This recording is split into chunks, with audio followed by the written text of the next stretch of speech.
We can go ahead and start us off with some deep breaths. Collective. We're just going to tap in and see what comes up. And I have been tapping in since this morning. It's quite different. Christmas this year. And I'm going by my intuition here, fully, purely, okay?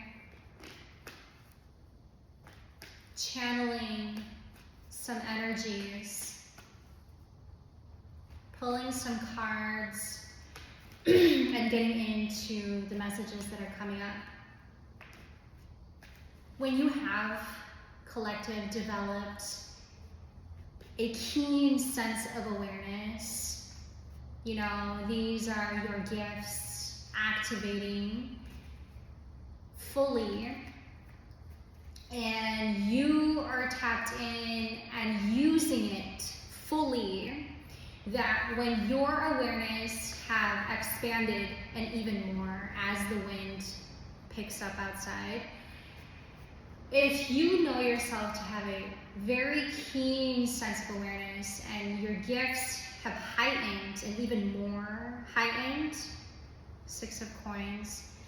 Ooh, and this is coming up for me a lot, 6 of coins. Know also how to control that and to pull back and to pull back a little bit in knowing your own self-awareness, in knowing your own awareness. Does that make sense?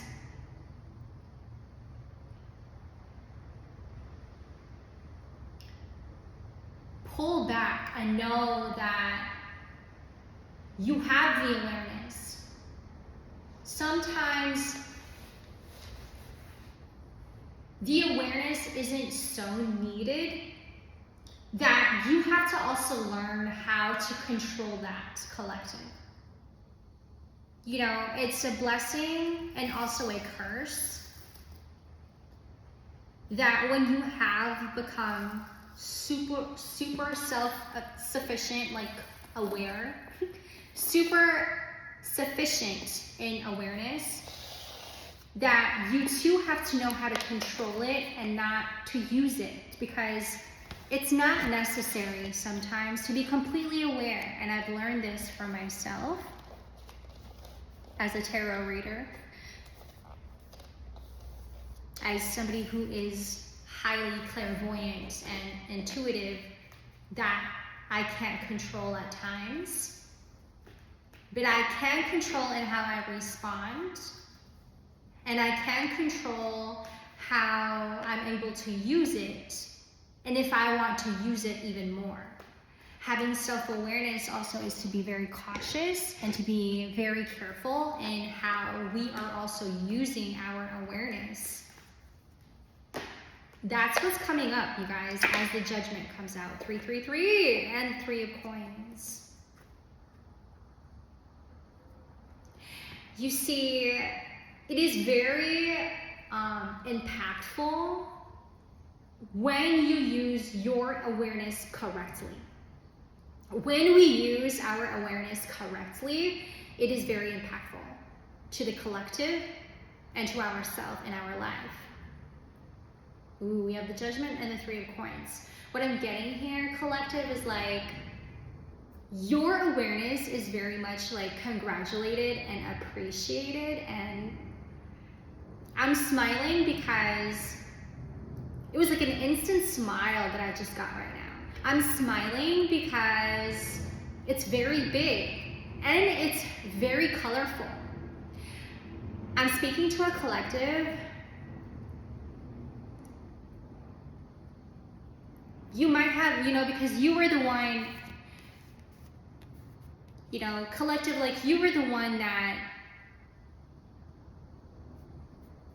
and you may be also like afraid of your own awareness, that you have become so aware that you are afraid of your own awareness. But like you were once was that person who doubted their awareness because of how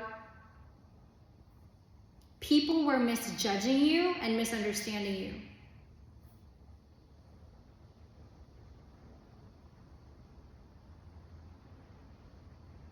You might have even experienced at one point, you know, where people were telling you like, you know, I think you're speaking too much of the truth. Don't you think that's a little bit like cliche, right? You might have had like that type of experience before, where somebody like, you know, gave you that gesture, you know, you're speaking too much of the truth, you're speaking too much of what is, you know, clearly something we also see, right?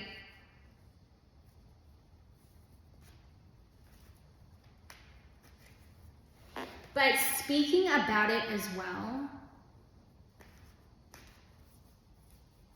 is not a bad thing if you're using it at the right time. Like when you know you have awareness and you're talking about it at the same time, there's so much power and impact that comes with, I'm following the rhythm here because this is a message for somebody.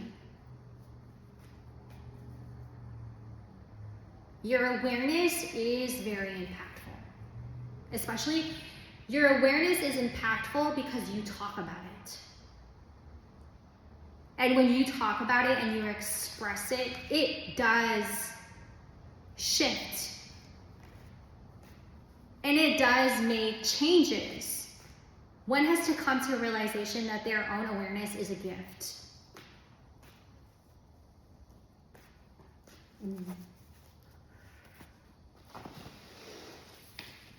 One has to come to a realization that their own awareness is a gift. But at the same time, it is also something to control. I feel like that's the heavy message here.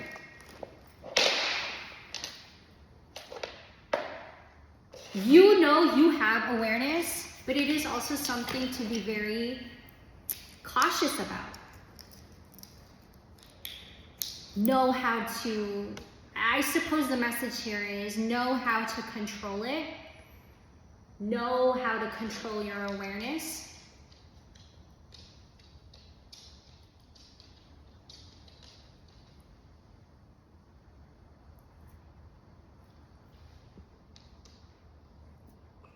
Sometimes, and I'm following the rhythm here, sometimes we walk around with this type of awareness and then you express it to somebody who isn't so much in their awareness.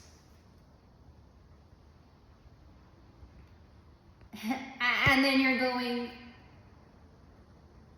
was I supposed to say that? Or was I supposed to act like that? Or was that okay to say? You know, you're reflecting on all these questions in your head. One is walking around with this expansive awareness, and then you're sharing things with people, and hear me when I say, and people are looking at you like, how did you see that? How did you know that? And how did you come up with that kind of perspective? But then to you, collective, you're like, well, I thought that you had that kind of awareness too. I thought that you were seeing it the way that I was seeing it. You see, I guess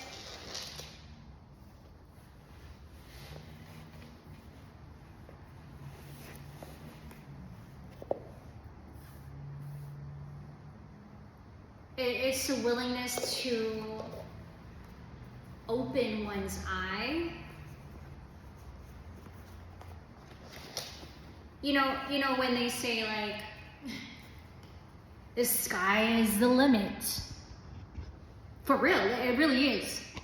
The sky is the limit, but I think it's more than that.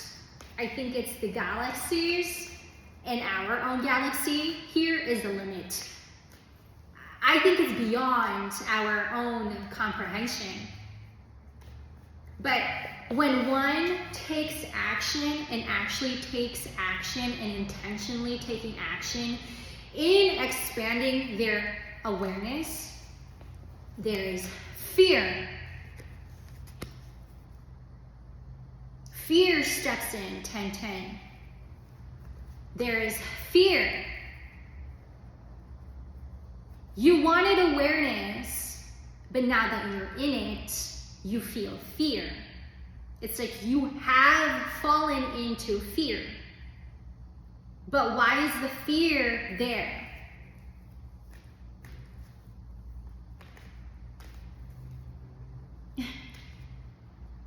Now you have all these options.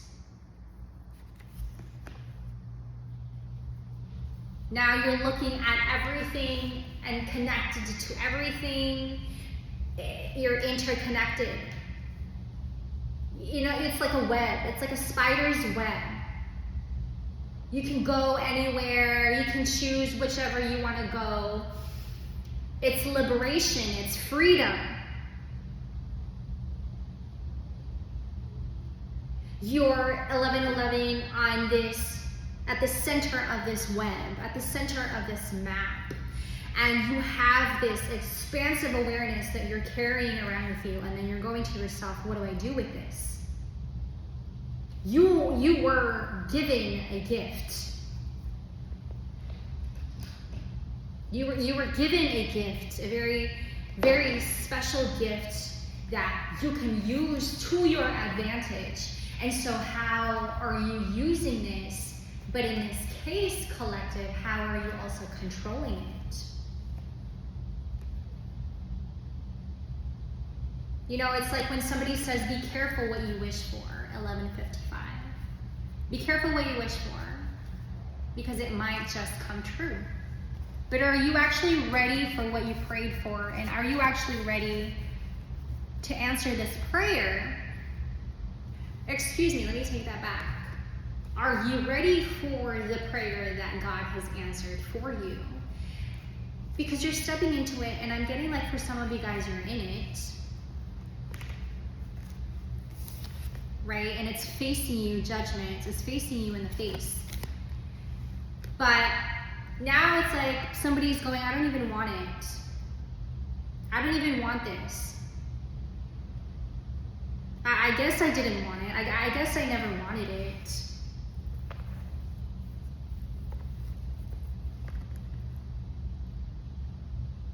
There's like this energy of backing down. You don't want to take this anymore. Like you don't want to take this, for example, awareness. I was going to say, you didn't want this journey. You're backing down and being in this journey. Somebody had put themselves on a path, not knowing what this path would bring to them and what would offer it.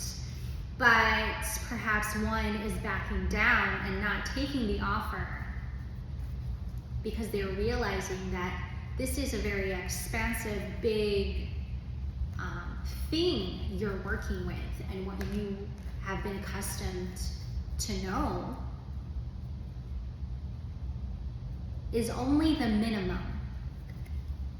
You see, consciousness is like, it's just like, it works just like consciousness, right? Our consciousness is more than what we can comprehend. It is, in fact, the consciousness that we lack in society.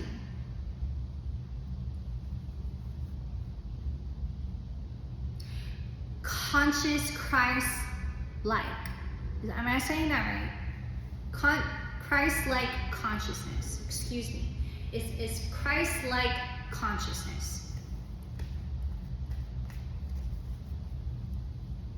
It's more than what we can comprehend. It's expansive.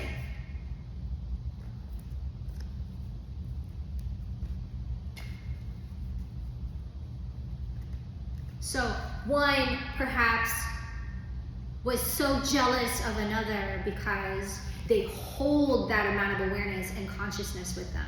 And this jealous person is going, why do they have that and I don't? And then for some of you guys took the action in destiny swapping and thinking that you deserved to have that much awareness and consciousness. And so now you're in the consciousness and the awareness, and you're going, you've destiny swapped with somebody. Now you're on the path, and you're going, I don't want this anymore. I don't want this. Because it's not what I expected to handle, to carry. It is more than what I can carry.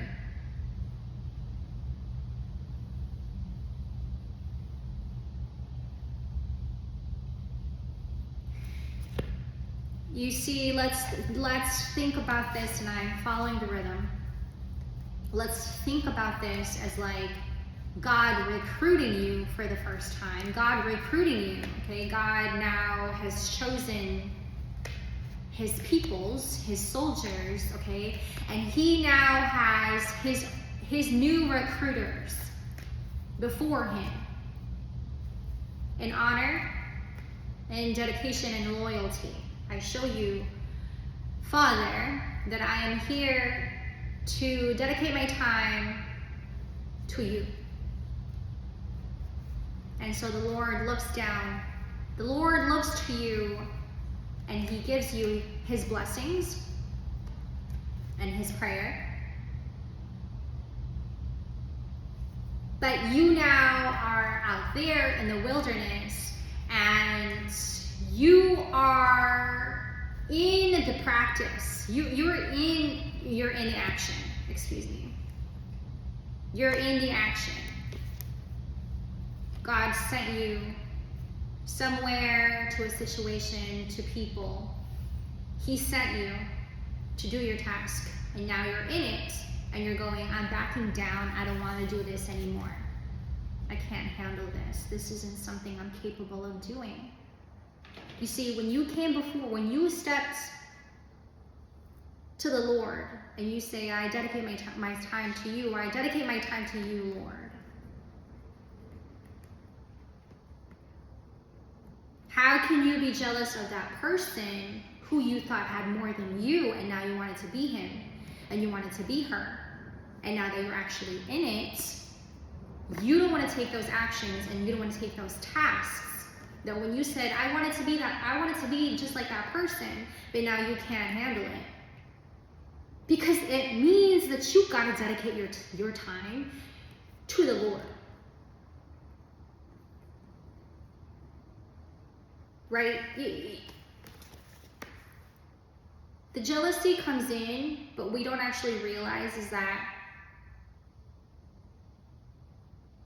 first of all, we got to know that jealousy does. It does damage. It ruins. Jealousy does. It gets to a point of possessiveness and obsession that it literally harms. Right? It harms. So we got to know that first. We got to know that jealousy does. It harms people, and it hurts people, and it causes pain. So when you told yourself, I'm jealous of that person, and I want to be that person, but now you don't, and you want to back down, you are in that awareness, you are in that consciousness, you are in that task that God puts you in. That when you went to the Lord and you said, I will dedicate my time to you, and God says, then if you dedicate your time to me, then I need you to do something for me, my child.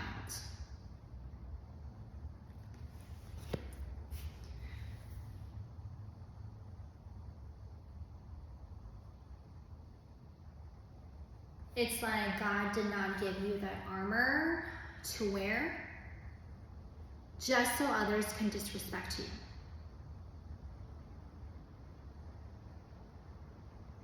You know, God always, oh wow, okay. God will bring the foolishness to an end.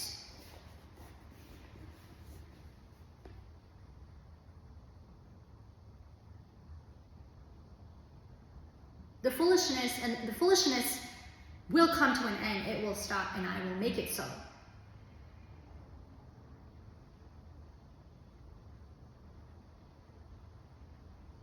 You know, shout out to our chosens, because you are wearing that armor, chosen. And I'm telling you that by the end of all of this, you're going to find out that you're doing all of this for God's glory. We're doing all of this for God's glory. That when we come to a point where we've realized and have awakened to the realization of this is all for God's glory, then you make your decision. Then you'll make your decision if you want to stay or not. Then you'll make a decision if you want to keep dedicating your time to the Lord or not. Because some of these people who are jealous couldn't even do it for a day. They couldn't even do it for a day. You want to be just like me. You want to be just like him. You want to be just like her. But then as soon as you stepped into their life and you got to take actions the way they do, you couldn't even do it. So there's no reason for jealousy. There's no reason for comparing. There's no reason for hating somebody else, for living the life they want. It is all for God's glory. It all comes down to what God is able to control in our life.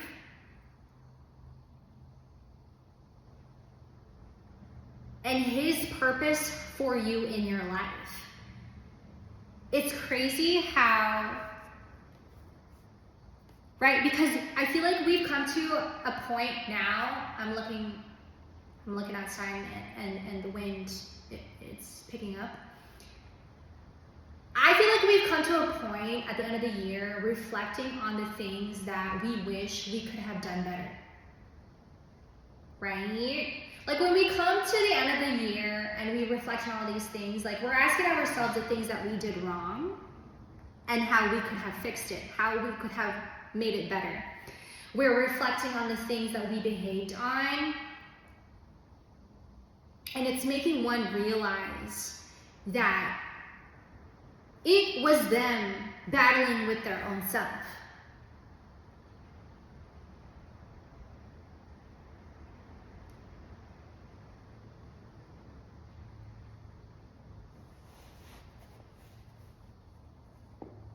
Who could have made it?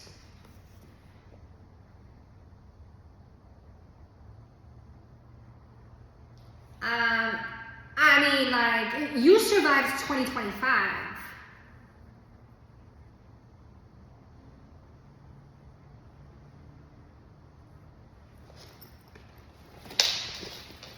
You know, through adversity is when we start to really see ourselves for who we truly are.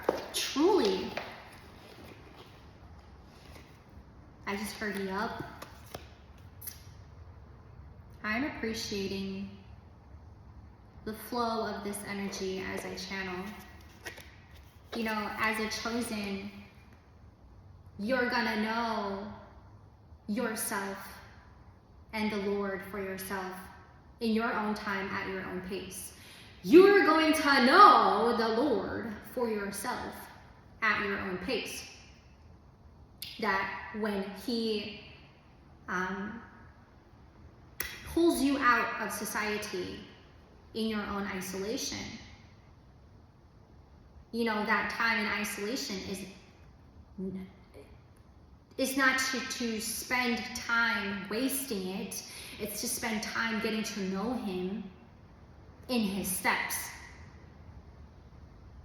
So like, you made it out of 2025 in adversity.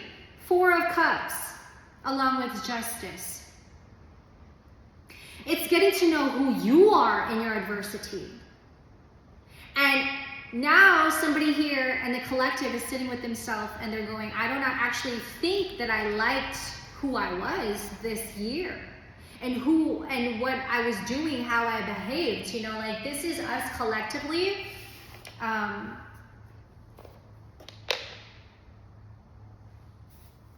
crying for help, judgment. And you're crying for help, and you're crying for help, and you're asking the Lord to help you, and here the Lord helps you. But we are misinterpreting his position in our life. We are misinterpreting his presence in our life. You know, because a lot of us, like, I was born in 91, so I am a millennial, okay? So for whoever is listening to this, who was also born around that time, you know, our parents grew up not knowing themselves, right? They knew how to take care of their children and only to take care of their children. And what they knew and what resources they had at hand at that time. You being this child today, sitting with yourself and you're going, I need to reparent myself. I have had to really gotten to know how to reparent myself because my parents couldn't do it for me, but they also couldn't do it for themselves. The Queen of Wands popped out.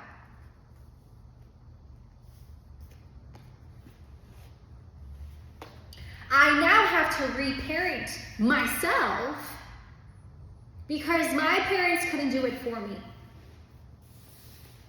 And so here you are, you're doing the work, you're sitting with yourself and you're reflecting on yourself and you're going, I didn't even like how I behaved this whole year.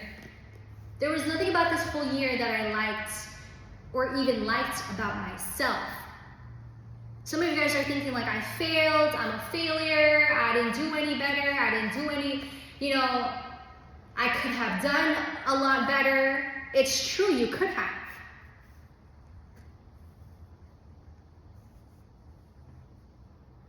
It's true, you could have.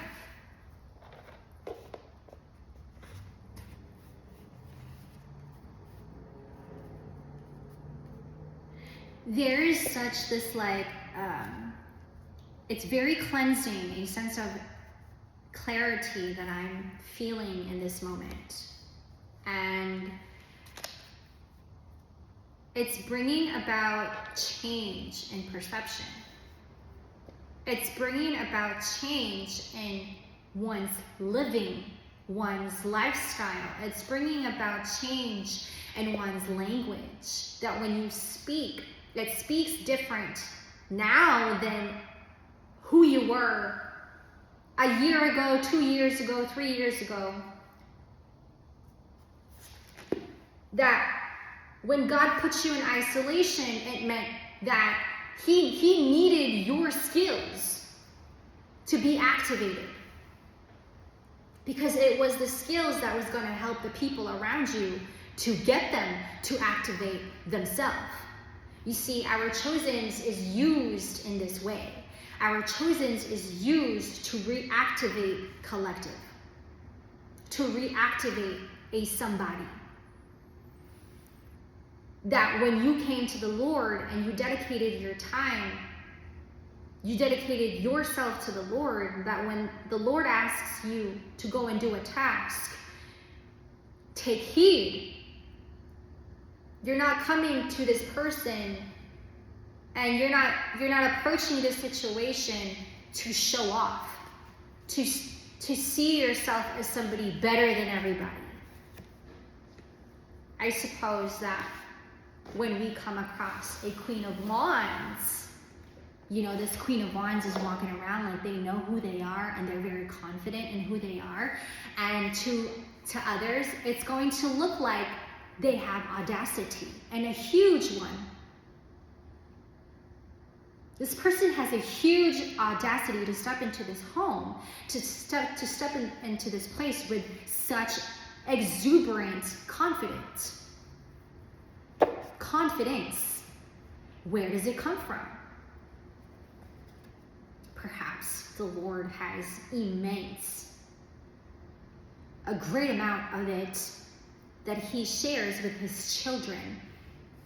That God has an exuberant confidence that when He tells His servants, His chosens, to go and do a task, He's fairly confident in what He's talking about.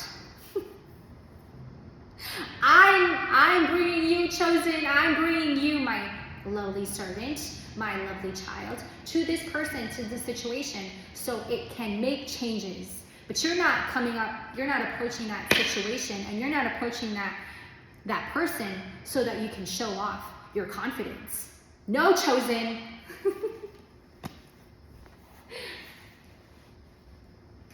You're doing this for God's deeds. You're doing this for your deeds for the Lord in his glory.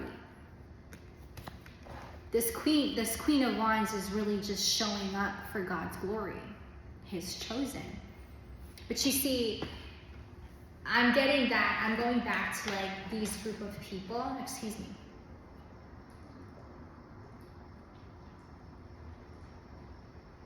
I'm going back to the people who are like so obsessed in wanting to be somebody else. You being that person, comparing yourself to somebody else and going, I want their life so badly. Here it is. And you're working with it, but you can't even work with it. So this is where I say that being a chosen, being yourself, okay, being yourself is enough. I'm not trying to get all sentimental here, but if you feel my sentiment, please do. I feel it. While I'm trying to fix my hair and I can't get it right, I feel my sentiments. And I'm going to tell you guys that I've been with the Lord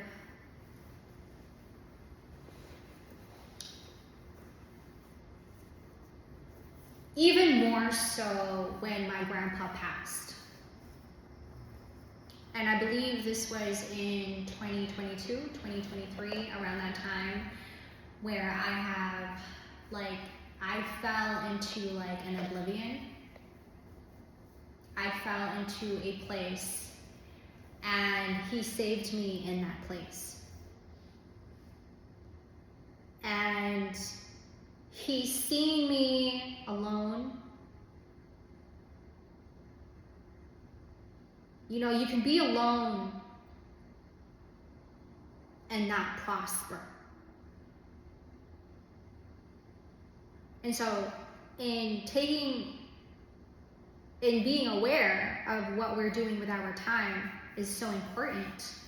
This is what I have learned in sitting with the Lord and understanding the Lord for myself. That I speak of this collective, okay, and I'm just here following the energy. We've literally just been following the energy here and reflecting. Okay, this is what we're doing. We're just reflecting. Sitting with the Lord and how I have gotten to know the Lord for myself. You know, he's not making you somebody who's better than the other. You know what I mean? The pressure that comes with the Lord is the pressure that stays between you and the Lord. That the pressure that he is giving you in your life and showing you in your life only means that it is strengthening your relationship with the Lord. That the pressure is there for a reason, because the pressure is also teaching you how to love yourself with the Lord. You see, we millennials, because I mentioned it, so I'm just going to say it, we millennials had to learn how to reparent ourselves without support, without family members, without friends. Sometimes you went through seasons where you only had to do it on your own. You went through seasons where you had to do it on your own, and you had to reparent yourself.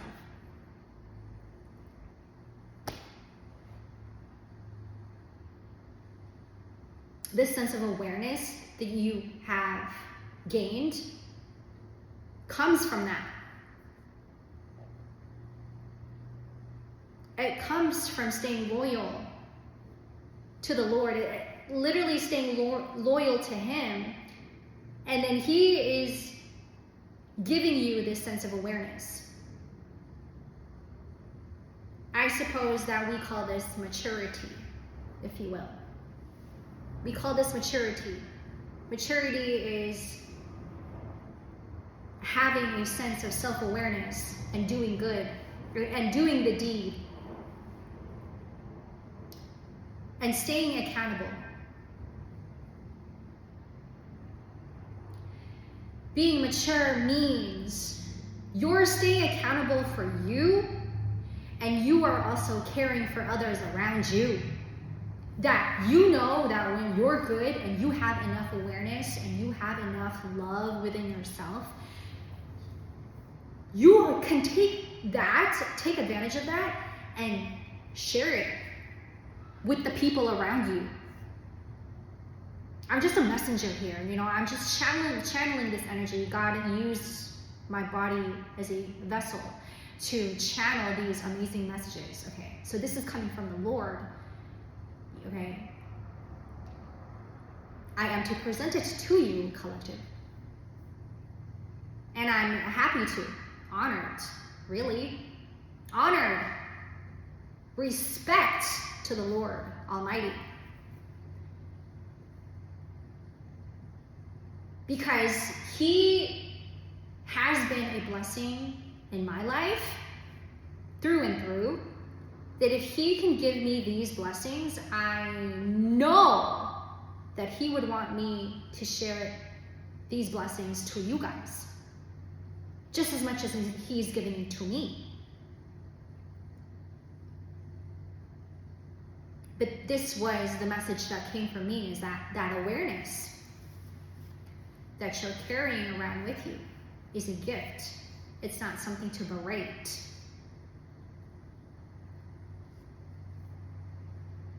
We berate it because we're not acknowledging the awareness that we carry. Perhaps we have the awareness and we're thinking to ourselves, because I have the awareness, I'm crazy, and if I show everybody that I'm aware and express that, well, now people think that I'm weird and I'm crazy and I'm spiritual. Well, yeah, you need a spiritual life. We were just taught not to live in a spiritual life. Some cultures believe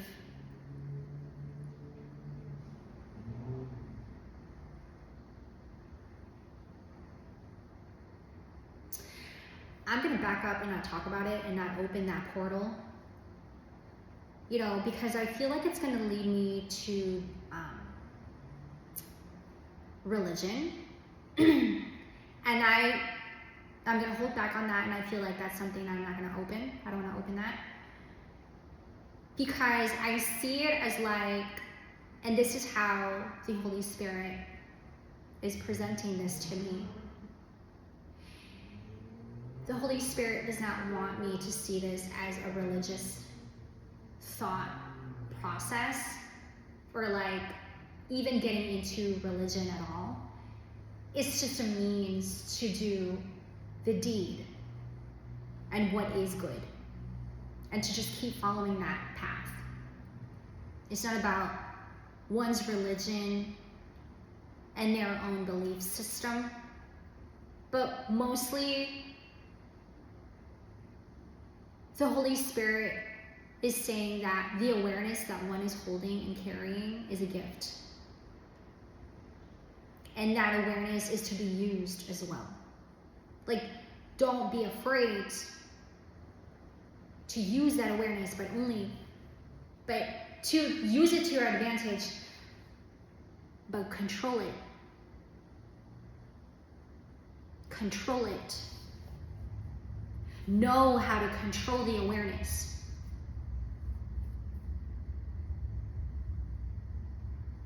Control the awareness. You have the gifts, and you carry the gifts, and you have the power.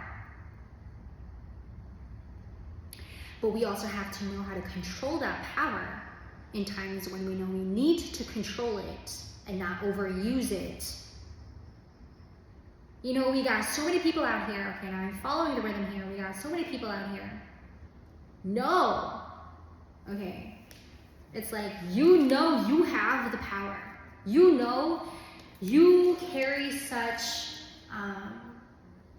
power.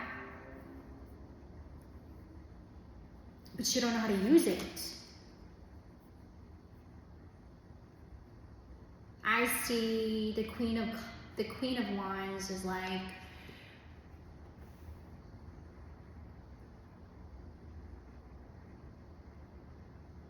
she's able to co-create. She's able to turn nothing into something and then making it great. Because she has the intention, the pure intention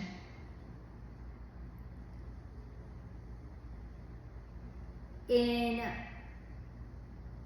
letting this gift and this power flourish naturally.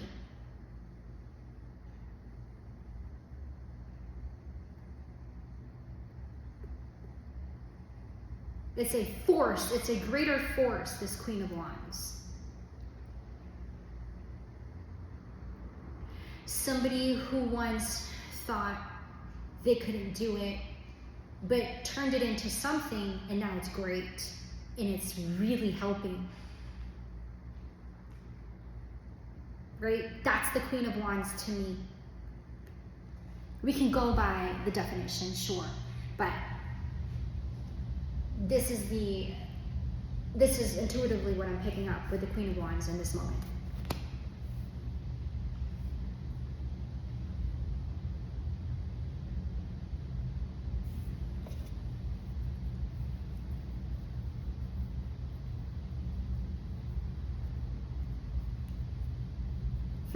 You wish you could be somebody, and then you're that somebody, and now you are backing down, and now you want things to come back to normal.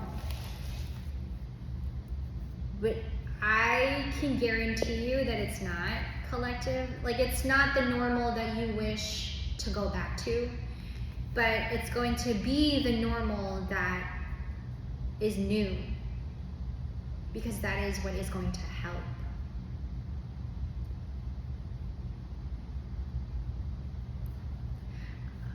I do, and I'm going to bring it up, and I feel the harshness in this season. I do, truly. And I send all of my love and support to all.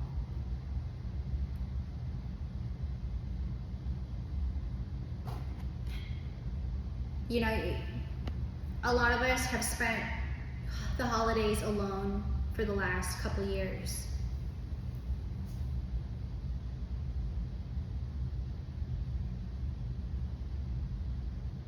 And it's like we've gotten accustomed to that kind of life. Of, oh, it's the holidays again. It's just a normal thing. Right? But no, Christmas is not normal. The holidays is not normal. The holidays is to celebrate and to be in it in spirit.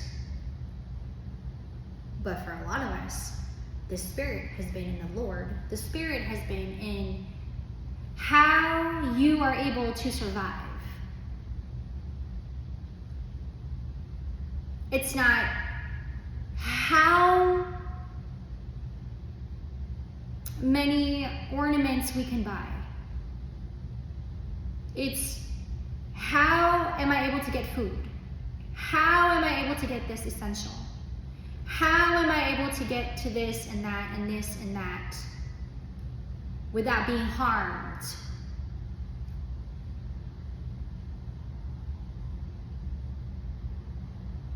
It's like 44:11. Christmas is being spent quite different, and that's okay. I guess it's the difference that we're experiencing. Okay, I'm following the rhythm here. It's the different that we are experiencing. 'Tis the season. And it's also the different that one needs to acknowledge. You know, you're sitting with yourself during the holidays. You're sitting with yourself during this time, 44:44. But there is also a chance to celebrate that in your own pace, at your own pace, in your own time. And I'm going to tell you, for the last couple of years for me, during the holidays, it's not what you think it looks like. It's not what it looks like. It's not the big, grand type of celebration for me. I've been in silence. I've been in isolation. You know, and this is going to reach out to the people who needs to hear it, I suppose. And I always hope and pray that this leads to the people who needs to see it and hear about it. You know, because by me following the Lord, and when he asks me, when I know that he's putting something in my heart, I know it's important, and I know it's going to reach out to somebody, you know. But in the last few years during the holidays, I've had to really sit with myself in the Lord, you know. And in celebrating it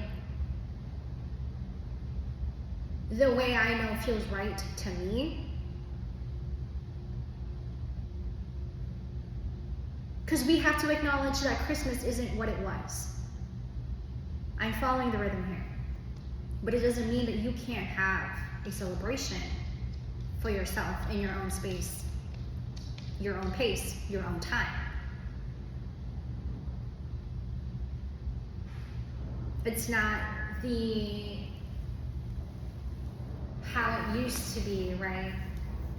When you were a child. But perhaps for some, when you were a child, Christmas was hell. Christmas did not feel good to you.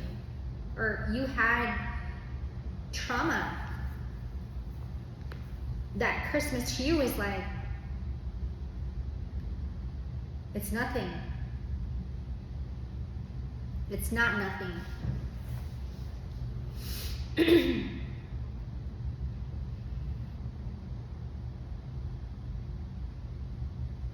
There's a lot of pressure, yes. There's a lot of pressure, yes. And it's bringing things back in order, justice. There's a lot of pressure. And I'm gonna tell you, the Queen of Wands holds a lot of pressure. The Queen of Wands holds a lot of pressure. Do you see the fire around her? Ready to erupt, and it is erupting. There's a lot of pressure coming through. I suppose that the pressure also collective is like us doing better, us willing to do better. And I don't know what that looks like for you. I'm seeing this from a bigger perspective, okay? The pressure is to push us to do better, okay? And I'm gonna leave it at that.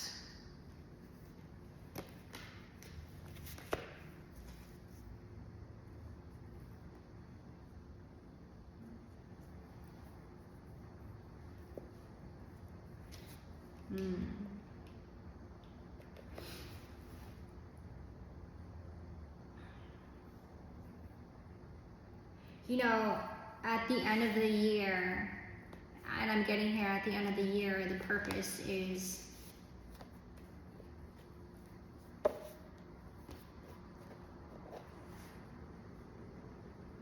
to come together in unity with yourself, to come together in reunion with yourself at the end of the year. You finding yourself at the end of the year and asking yourself, how do you feel? And how have you been?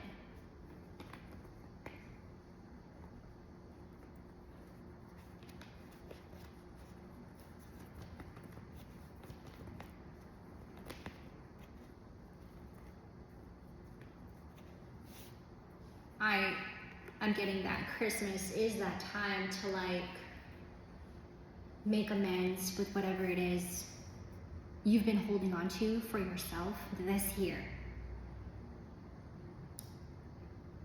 And we're talking like personal development here, okay? We're talking personal development.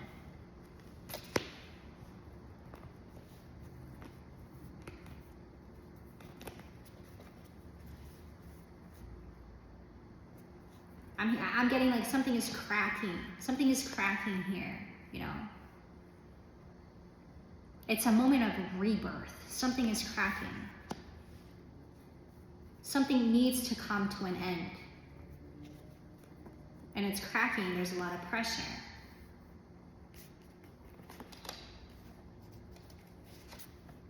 It's to make you realize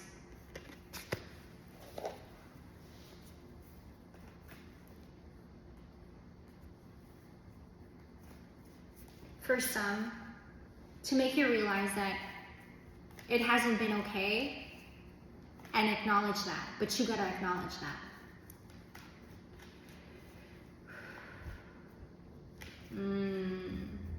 Right. Christmas is all about like the smiles, right? The hot cocoa, the smell of cinnamon and cornbread coming out of the oven fresh, right? This is about the children running around and dancing and laughing and singing. Oh my gosh, the Christmas tree. It looks beautiful. It's so bright and gold, right? With purples and reds and blues in it. But it also is about what's happening to us internally that actually brings that reunion back to ourself, like not diversity, but more so in unity. That when you have come into a union with yourself, that finds that union in people and others as well. Yeah, I feel like this year, self-development wise,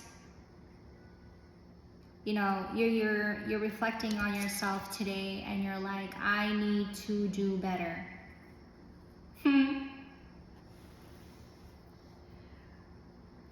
I need to come correct.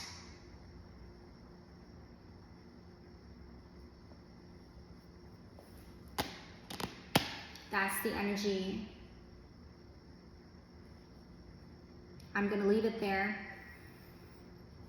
And Merry Christmas to all. I will see you guys in the next. Peace and blessings. Take care always. Lately, what I have been telling myself when I feel this sadness creeps up, I just say, I am not alone. I am not alone. I am not alone. And it's been working. It puts me back to a place where I am in this situation for a reason, and the Lord is not going to leave me behind with it. He put me in this place for a reason. It's for a greater purpose, greater good. Ace of Cups. I am not alone. With you, in you always.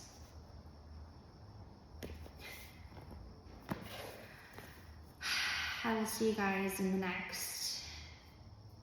Happy holidays. Bye, collective.